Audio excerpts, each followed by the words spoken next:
La 9e conférence internationale de Tokyo sur le développement de l'Afrique, TICAD 9, s'est tenue du 20 au 22 août à Yokohama, au Japon, en présence du président de la République, le professeur Faustin Archange Touadéra. Après le retour de l'équipe à Bangui, la presse présidentielle vous propose un décryptage des temps forts de cet événement. Nous sommes avec le directeur général de la presse présidentielle, Hippolyte Marbois. Monsieur le directeur général, bonjour. Bonjour, cher Frédolin Goulou. Que faut-il retenir de la TICAD 9 qui vient de s'achever à Yokohama, au Japon? Comme vous l'avez dit dans votre laïus introductif, la TICAD est la conférence internationale de Tokyo sur le développement de l'Afrique, initiée depuis 1993 par le Japon.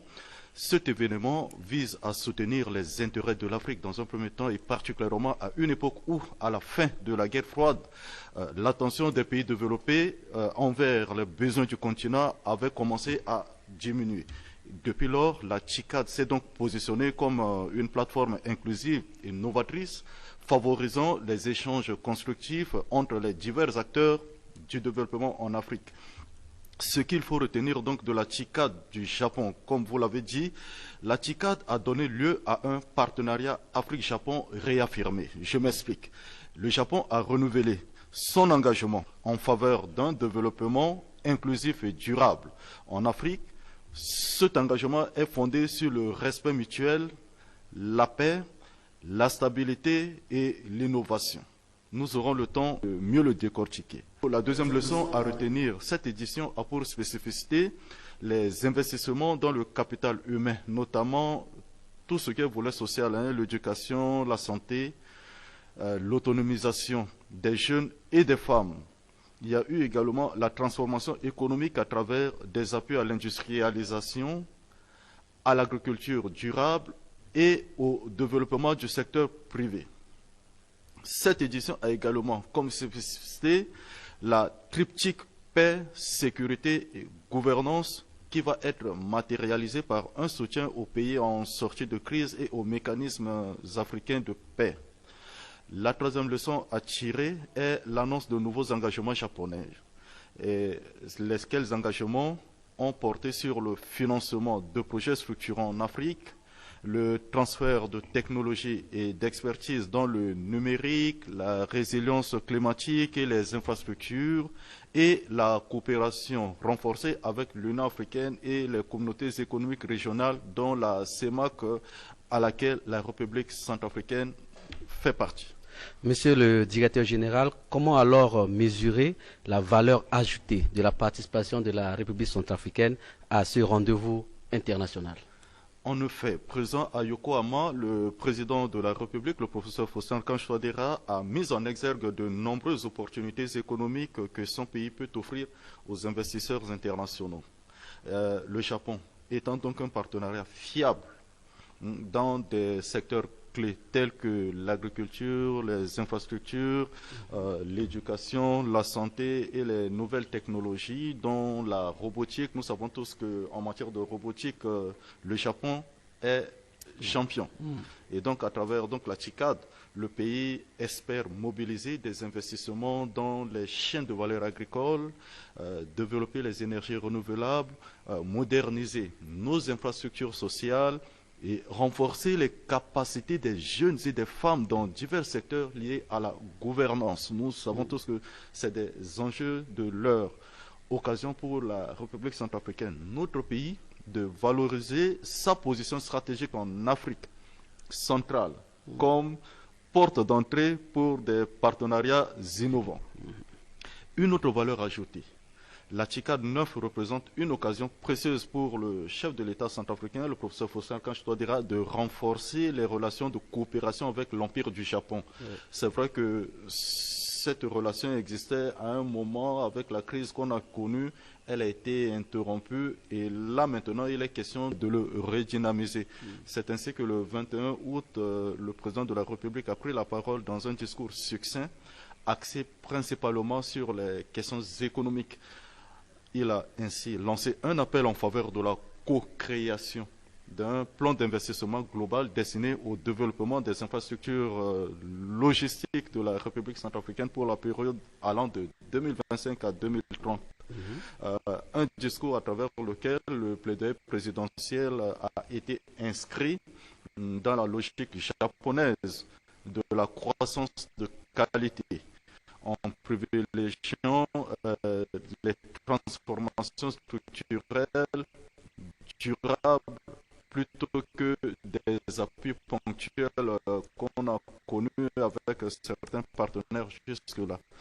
Et donc, en suivant le discours du chef de l'État, on retient que la TICAD 9 constitue une opportunité stratégique pour repositionner la République centrafricaine, non pas seulement comme bénéficiaire, mais comme acteur régional moteur d'une coopération innovante avec le Japon. Deuxième opportunité stratégique, c'est de démontrer la pertinence d'une approche centrée sur des projets pilotes reproductibles à l'échelle régionale. Et troisième opportunité stratégique, c'est de contribuer à travers la RCA à un espace CEMAC plus stable, prospère et favorable au développement humain, numérique et infrastructurel. Je parle d'un espace CEMAC parce que dans le discours du chef de l'État à la tribune de la TICAD 9, il ne s'est pas prononcé que comme chef d'État de la République centrafricaine. On a senti que dans son discours, il a également porté sa casquette de président de la CEMAC et donc son plaidoyer est allé dans ce sens également. Oui, pour finir, monsieur le directeur général, au Japon, le chef de l'État, le professeur Faustin Archange Touadéra, ne s'est pas contenté que de participer aux assises de la TICAD 9. Il a aussi eu plusieurs rencontres bilatérales. Quels en sont les enjeux, effectivement, pour la République centrafricaine? Merci pour cette question qui va me permettre d'être un peu plus long. Je m'en excuse. Sinon, il faut retenir que la participation de la République centrafricaine s'inscrit pleinement dans les priorités du plan national de développement 2024-2028 qui vise un développement durable centré sur la sécurité, la transformation de l'économie, la jeunesse et la gouvernance, c'est des secteurs clés qui tiennent à cœur le président de la République. Notre pays recherche des partenaires qui respectent notre souveraineté, tout en contribuant à renforcer notre autonomie productive. Et donc la TICAD 9 a offert cette plateforme de dialogue et de collaboration responsable fondée sur le respect mutuel et la co-construction de solutions durables. Un cas concret. Pendant la TICAD, il y a eu cette rencontre bilatérale du président de la République avec le Premier ministre japonais Shigeru Shiba. Les deux personnalités ont donc abordé les 4 axes stratégiques proposés par notre chef d'État en vue de concrétiser cette reprise de coopération entre les deux pays. Les secteurs clés qu'ils ont mis en exergue sont entre autres les infrastructures, l'énergie, l'agriculture, l'éducation, la santé, la digitalisation et la gouvernance. Ce sont tous des actes prioritaires qui figurent dans le plan national de développement de la RCA. Donc il est question maintenant pour les deux parties, à travers les experts, de soumettre une feuille de route intégrant ces axes stratégiques afin de matérialiser cet acte de coopération défini au plus haut niveau. Un autre cas concret de ce renouveau entre la RCA et certains partenaires, j'allais dire, c'est cette rencontre fructueuse que le président de la République a eue le jeudi 21 août avec Yuji Oshina, qui est le PDG de Coldfall Japan Corporation, avec qui ils ont exploré la possibilité pour cette société japonaise d'investir dans le domaine du recyclage et de la transformation des objets en plastique. Ce serait peut-être une première en République centrafricaine. Et selon le PDG Yuji Oshina, sa société Coldfall Japan Corporation est prête à investir dans le domaine de l'éco-environnement, notamment le recyclage des déchets en plastique, entre autres les pneus usés, les emballages en plastique et de nombreuses autres matières du genre, et dont les dérivés de ces matières seront transformés en énergie, en gaz naturel. Aujourd'hui, nous importons le gaz naturel du Cameroun ou d'autres pays voisins. Ces dérivés peuvent être transformés en gaz naturel. On aura du gaz produit localement. On aura de l'énergie pour compenser ce qui se fait en ce moment par le gouvernement centrafricain. On aura de l'huile diesel. on aura également du carbone, tous des produits très consommés sur le marché. Toujours dans le cadre des rencontres bilatérales, le chef de l'État a reçu en audience le vice-président de la Banque mondiale. C'est vrai que M. Ousmane Diagana, c'est quelqu'un qui vient, c'est une personnalité qui vient assez déjà régulièrement en République centrafricaine. Il y a eu des rencontres, mais cette rencontre a été une occasion de confirmation des engagements pris entre ces deux partenaires. Et donc, nous savons tous ce que représentent les institutions de Bretton Woods dans notre pays. M. Ousmane Diagana était venu rassurer le président de la République sur la participation prochaine de son institution à la table ronde des bailleurs sur le financement du plan national de développement de la RCA 2024-2028 prévu les 14 et 15 septembre prochains à Casablanca au Maroc. Mais aussi rappeler qu'avec la paix qui se renforce, les opportunités de financement, y compris de financement privé, deviennent une priorité pour la Banque mondiale. Et ça, M. Diagana a été clair là-dessus. Aujourd'hui, la République centrafricaine est une priorité pour cette institution bancaire internationale. Il y a ensuite Mme Cindy McCain, qui est la directrice exécutive du Programme alimentaire mondial, le PAM.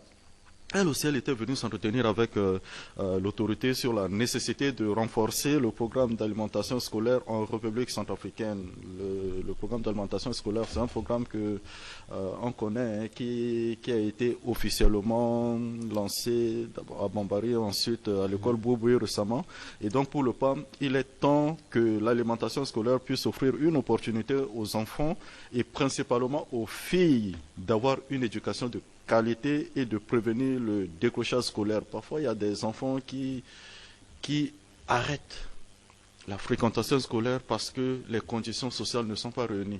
Et donc, l'alimentation scolaire peut être une solution à ce phénomène de décrochage scolaire, surtout en milieu féminin. Vous verrez donc que l'amélioration du climat des affaires ainsi que la stabilité retrouvée, grâce à la vision politique du professeur Faustin Archange Touadéra, c'est là que je finis, sous-tendent ce retour de la confiance du côté des partenaires bilatéraux et multilatéraux et constituent de ce fait des sources d'attraction des investisseurs pour notre pays, la République centrafricaine.